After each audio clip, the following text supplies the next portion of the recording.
It all started with an email, not some spam or a job offer from a forgotten LinkedIn profile, but a highly encrypted message from a government agency I'd only ever heard whispered about in conspiracy forums. My name is Alex, and just a few years ago, I was a bright-eyed, ambitious astrophysicist, fresh out of MIT, dreaming of mapping distant galaxies. I certainly wasn't dreaming of what lay beneath the Nevada desert. The subject line was cryptic: opportunity for advanced research, classified clearance required. My curiosity, as it always has been, was my greatest weakness. I remember staring at the screen, a faint tremor in my hand. The sender was listed only as Department of Advanced Theoretical Physics. I'd never heard of it, but the details? They mentioned my specific research in exotic matter propulsion, my unpublished theories on warp drives, things no one outside my small academic circle should have known. They wanted me to come to Nevada for an interview. They wouldn't say where, only that transportation would be arranged. It felt like a scene straight out of a B-movie, yet every fiber of my scientific being screamed, "This is real." The offer was vague, the risks unstated, but the allure of working on something truly groundbreaking, something that could redefine physics as we know it, was intoxicating. I packed a single bag, told my family I was joining a private research firm, and stepped into the unknown. The journey itself was the first real clue that this wasn't just another research gig. A black, unmarked SUV, driven by a man with eyes that saw everything and said nothing, picked me up at a small, almost abandoned airstrip outside Las Vegas. My phone, my watch, my very sense of direction, all were confiscated. Standard security protocol, Dr. Miller, was all the driver offered, his voice flat, devoid of emotion. We drove for hours, the vibrant neon of Vegas slowly fading into the desolate, moonlit expanse of the Nevada desert. The silence in the car was heavy, broken only by the hum of the engine and the growing knot of anxiety in my stomach. Every mile deeper into the barren landscape felt like a mile further from the world I knew. As the sun began to dip below the horizon, painting the sky in fiery oranges and purples, we turned off the main highway onto a rough, unpaved track. Dust plumed behind us, momentarily obscuring the already sparse Joshua trees. In the distance, silhouetted against the fading light, I saw it, a cluster of low-slung, nondescript buildings surrounded by fences topped with razor wire and watchtowers. Area 51, the infamous Groom Lake facility. My blood ran cold, then exhilaratingly hot. Every conspiracy theory, every late-night documentary I'd ever half-watched suddenly felt terrifyingly real. This wasn't just near Area 51, this was it, or at least a highly secured extension of it. The SUV pulled up to a heavy, reinforced gate where armed guards in full tactical gear emerged from a hidden bunker. They weren't just security, they were soldiers, their faces grim, their weapons ready. They scanned the vehicle, then me, with an intensity that seemed to pierce my very thoughts. This was it. There was no turning back now. Beyond the gate, the buildings I'd seen were just the tip of an immense concealed iceberg. After a brief, unnerving pat-down and the issuance of a temporary biometric ID card, I was led into what appeared to be a mundane office complex. But the deception was thin. The air was sterile, the lighting fluorescent and constant, and every corridor seemed to hum with a low, almost imperceptible vibration. My escort, a stern woman in a crisp military uniform named Major Davies, offered no pleasantries, only clipped instructions. "Follow me, Dr. Miller. Maintain silence. Do not deviate from the path." Her eyes, cold and analytical, left no room for questions.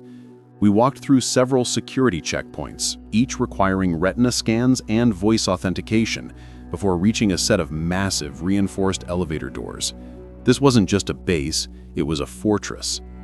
As the elevator descended, the pressure in my ears intensified, and a profound sense of isolation began to settle in. We went down and down and down for what felt like an eternity. The digital display above the doors flickered through floor numbers that descended into the hundreds, each digit a testament to the colossal undertaking beneath us. I tried to calculate the depth, but my mind reeled. Hundreds of feet? Thousands? The very thought was dizzying. When the doors finally hissed open, it was to a world entirely alien. Gone were the bland office aesthetics. Here, the walls were polished chrome and reinforced concrete, leading to expansive, cavernous spaces. The air, though filtered, felt heavy, metallic, and carried a faint, unidentifiable scent. Not quite chemical, not quite organic. This was not just a secret facility. This was an entire subterranean city dedicated to secrets I was only just beginning to comprehend. The sheer scale of it was breathtaking and terrifying. My initial days, or rather cycles, for there was no natural sun or moon in the subterranean world, were a blur of briefings, more security clearances, and endless paperwork. They fitted me for a specialized uniform, a gray jumpsuit with no identifying marks beyond a small embroidered code on the collar. My name was now merely a number, my identity stripped down to my scientific function. My new living quarters were sparse, a small room with a cot, a desk, and a single screen displaying only facility information. No outside communication was allowed, no personal items beyond the most basic necessities. It was a gilded cage, albeit one promising unparalleled scientific opportunity. I was introduced to Dr. Eris Thorne, a man whose reputation in theoretical physics preceded him by decades. He was brilliant, eccentric, and had the weary, haunted eyes of someone who had seen too much. He would be my direct supervisor. Finally, the day came for my official induction into Project Stardust. Dr. Thorne led me through a series of increasingly secure corridors, past laboratories humming with unknown machinery, and observation rooms where scientists peered intently at screens filled with complex data. The atmosphere was charged with a mix of intense focus and unspoken tension. We arrived at a massive blast door, thicker than anything I had ever seen, emblazoned with a single stark warning: Containment Sector Gamma, unauthorized entry forbidden. Thorne paused, placing a hand on my shoulder, his expression unreadable. What you are about to see, Alex, is beyond anything you have ever conceived. It is the reason we are all here. It is Project Stardust. He entered a complex key sequence and biometric data, and with a low hydraulic hiss, the colossal door began to slide open, revealing a sight that instantly erased every preconceived notion I had about the universe. Inside was a colossal chamber, bathed in an ethereal, pulsing blue light. And in the center, suspended in a massive electromagnetic field, was an object that defied every law of physics I knew. It was roughly disc-shaped, impossibly sleek, with no visible seams or rivets, crafted from a material that seemed to absorb and reflect light simultaneously, creating a shimmering, almost liquid surface. It wasn't merely alien, it was utterly other. My breath caught in my throat. My mind, trained for years to analyze and categorize, simply couldn't process the perfection, the inherent impossibility of its form. This wasn't a crude craft. It was a masterpiece of unimaginable technology, radiating a silent, profound power. This was Stardust, and it was clear from the scale of the chamber and the complexity of the equipment surrounding it that this object had been here for a very, very long time. For weeks, my life revolved solely around the alien craft. Dr. Thorne introduced me to my specific team within Project Stardust, a small group of brilliant, equally overwhelmed scientists, each specializing in different aspects of theoretical physics and engineering. My role, given my background, was to focus on the propulsion system, or what we assumed was the propulsion system. The craft had no visible engines, no exhaust ports, nothing that conformed to our understanding of aerodynamics or space travel. It simply floated.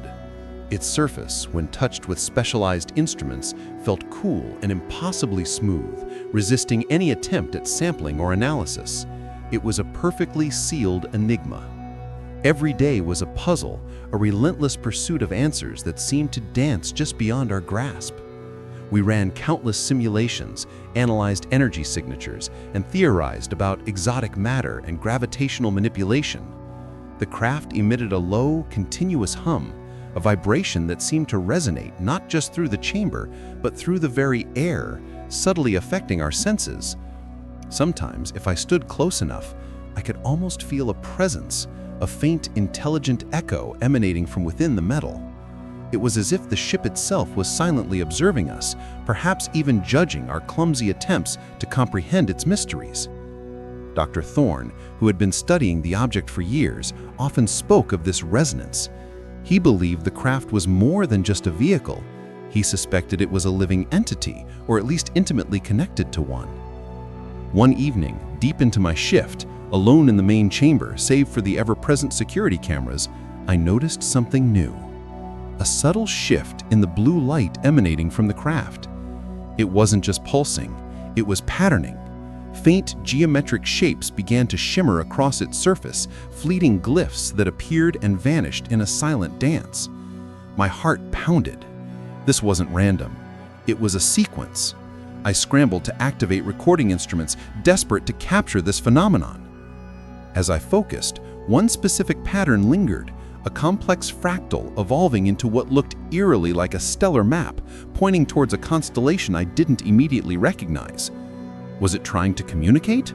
Or was it merely reacting to our presence? A silent, uncomprehending echo from an intelligence far beyond our grasp. The implications sent shivers down my spine. The ship wasn't just here, it was active. The appearance of the patterns on the craft's surface sent ripples of excitement and apprehension through Project Stardust. Dr. Thorne was beside himself, his usual stoic demeanor replaced by a fervent, almost desperate energy. "It's a language, Alex," he'd exclaimed, his eyes gleaming. "A universal grammar encoded in light and energy." My team and I immediately shifted our focus from mere structural analysis to deciphering these ethereal glyphs. We worked tirelessly, logging every flicker, every geometric shift, trying to find a mathematical or linguistic key. But the patterns were too fluid, too complex, far beyond any human symbolic system. It was like trying to understand a symphony by observing the vibrations of a single string. Yet the craft seemed to respond. The more we observed, the more intent our focus, the more intricate the light patterns became. They weren't just random, they seemed to evolve, sometimes mimicking waveforms we projected, other times displaying intricate diagrams that defied our current understanding of physics. It felt less like a one-sided observation and more like a hesitant, almost shy conversation. One night, while reviewing the latest data, I noticed a recurring sequence of 3 distinct overlapping circles within the patterns. It was subtle, almost imperceptible. Intuitively, I decided to try something radical.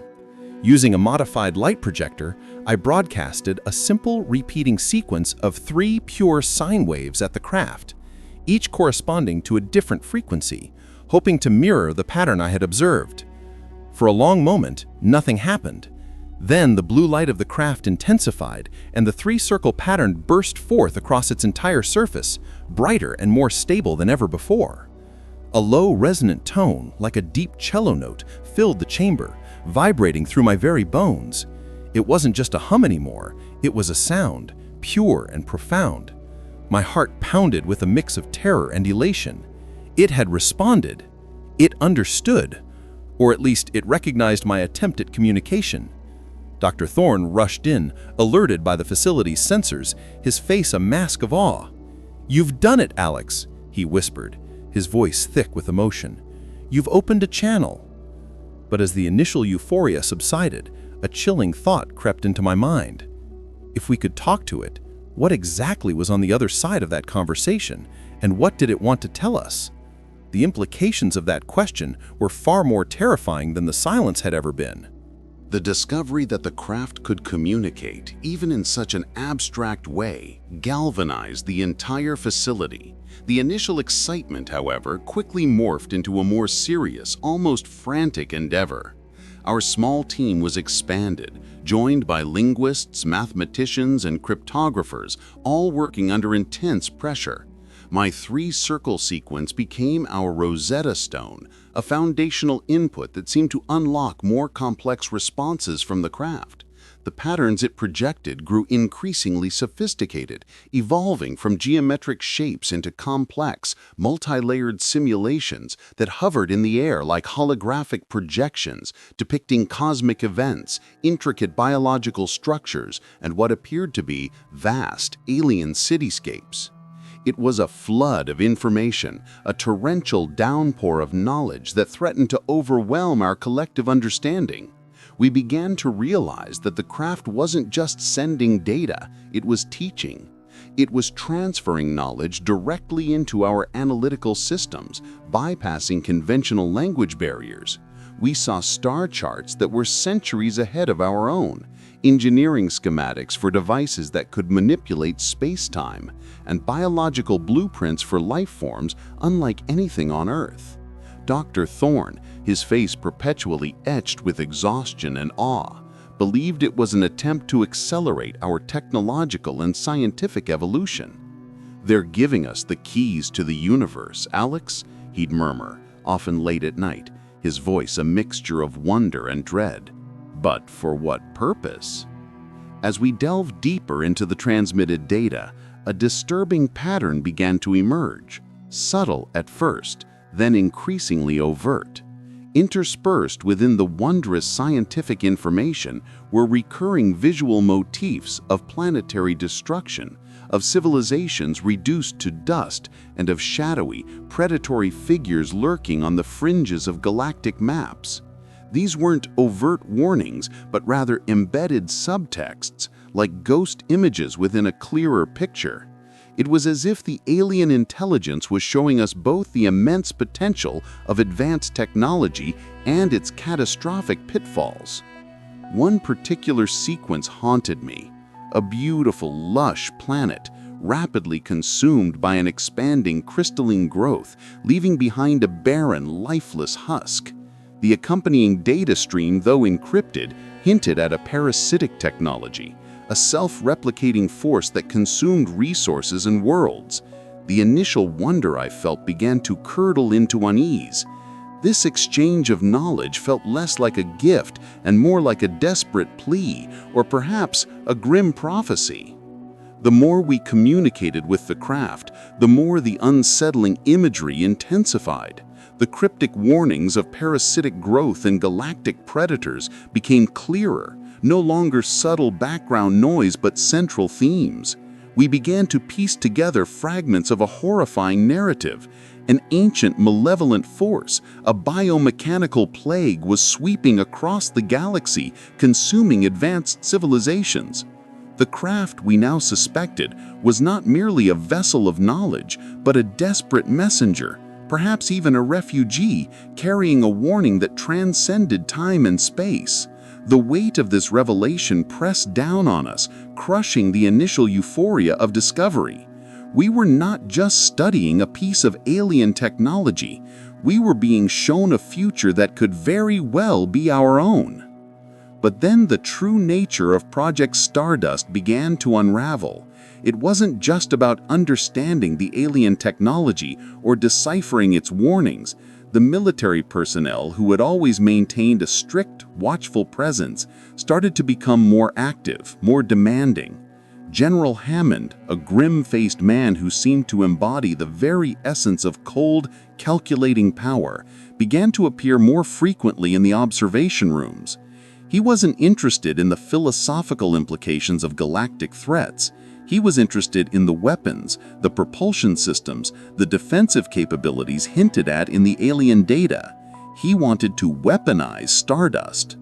One day, I overheard a hushed conversation between Hammond and a senior scientist from another division, a division I hadn't even known existed, focused solely on reverse engineering the craft's offensive capabilities. They spoke of extracting the propulsion drive, of replicating the energy shields, not for defense against an external threat, but for global dominance. My blood ran cold. The alien craft was trying to warn us of a galactic plague, and our government was trying to turn its advanced knowledge into tools for terrestrial power struggles. I confronted Dr. Thorne, my voice barely a whisper. "They're missing the point, Eris. They're distorting the message." Thorne, however, merely looked at me with those haunted eyes. "Alex," he said, his voice weary, "they're not distorting the message.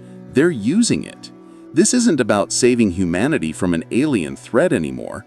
It's about saving their version of humanity by any means necessary." His words hung heavy in the sterile air, painting a chilling picture of the our predicament. We were not merely observers, we were unwilling participants in a cosmic game where humanity's greed threatened to outweigh her survival. The atmosphere in Project Stardust shifted dramatically. The collaborative scientific spirit was replaced by an almost palpable tension. My team was subtly, then overtly sidelined, as military contractors and engineers with a singular focus on weaponization began to dominate the core chamber. They were no longer trying to understand the craft's warnings. They were dissecting it, attempting to reverse engineer its power source and propulsion for terrestrial warfare. I saw schematics appear on the central screens depicting not interstellar travel, but designs for orbital defense platforms armed with plasma cannons and prototypes for stealth fighters boasting alien-derived cloaking technology. The subtle blue glow of the craft, which once felt like a beacon of hope, now seemed to pulse with a silent, helpless lament. My attempts to raise concerns were met with cold stares and dismissive remarks. "Dr. Miller, your theories on galactic parasites are noted," General Hammond had barked at me during one heated exchange. "But our priority is practical application. The world is a dangerous place, and this technology ensures our nation remains at the forefront of defense." His words felt like a betrayal, a perversion of the very knowledge we had so painstakingly acquired. Dr. Thorne, too, seemed to withdraw, his eyes holding a profound sadness. He knew, as I did, that they were heading down a path of no return, misinterpreting a desperate message for a strategic advantage. One fateful night, the situation escalated beyond anything I could have imagined. I was working late, poring over encrypted data logs that I had secretly siphoned from the main servers. These logs detailed highly aggressive plans to not only replicate the alien technology, but to activate dormant elements within the craft itself, hoping to harness its full, devastating power. The risks were astronomical, the potential for catastrophic failure immense. As I scrolled through the chilling details, an alarm suddenly blared through the facility. Not a general alert, but a specific, localized warning from the main containment chamber. I rushed to an observation screen. Inside, the alien craft was no longer a passive observer. Its blue light pulsed erratically, intensely, throwing chaotic shadows across the chamber. The three-circle pattern, my initial point of contact, was now emblazoned across its surface, but it was inverted, distorted, flashing with an urgency that screamed danger. The craft wasn't just reacting to the engineer's aggressive probing, it was actively resisting, generating massive energy fluctuations that overloaded their instruments and sent sparks flying from the surrounding consoles. It was clear the craft, or whatever intelligence resided within it, had reached its breaking point, and so had I. Chaos erupted in the containment chamber. The alien craft, now a furious storm of light and energy, unleashed an EMP blast that fried nearby electronics, plunging parts of the facility into emergency lighting. Alarms blared, red lights flashed, and the shouts of panicked scientists and military personnel echoed through the corridors. This wasn't a warning anymore. It was an act of self-preservation, or perhaps a final desperate plea to be left alone. General Hammond's voice, usually so composed, crackled over the intercom, barking orders for containment, for power restoration, for anything to regain control. But control was lost. The energy output from the craft was beyond anything they had measured, tearing at the electromagnetic fields that held it captive. In that moment of pandemonium, I knew I couldn't stay. The government's relentless pursuit of power, their willful blindness to the craft's true message had led us to this precipice. They were not just risking the project, they were risking humanity's future by misinterpreting a warning as a weapon. I had the data logs, the full, unredacted truth about Project Stardust, about the galactic threat, and about our own government's dangerous ambitions. This information had to get out. It was the only way to truly honor the silent message of the craft. I used the chaos as my cover. Slipping through dimly lit corridors, avoiding frantic patrols, I made my way to the nearest escape route, a rarely used service tunnel leading to the surface, known only to a handful of long-term personnel. I could feel the tremors from the main chamber, the very earth shaking beneath my feet as the alien technology fought back. When I finally reached the surface, gasping for the cool night air, the Nevada desert stretched out under a sky filled with countless, uncaring stars. Behind me, from the direction of the facility, a faint blue light could be seen, intermittently flickering and intensifying, a silent battle raging deep underground. I don't know what happened to Dr. Thorne or to the craft after I left. All I know is that I ran. I ran with a USB drive clutched in my hand, carrying the most profound and terrifying secrets of our age. I am Alex, and I am a whistleblower. I was a part of Project Stardust, and I saw what they found beneath Area 51. Now, you know too. Listen to this story, but don't just hear it as a tale for sleep. Hear it as a warning, because the truth about Project Stardust is not over. It is only just begun.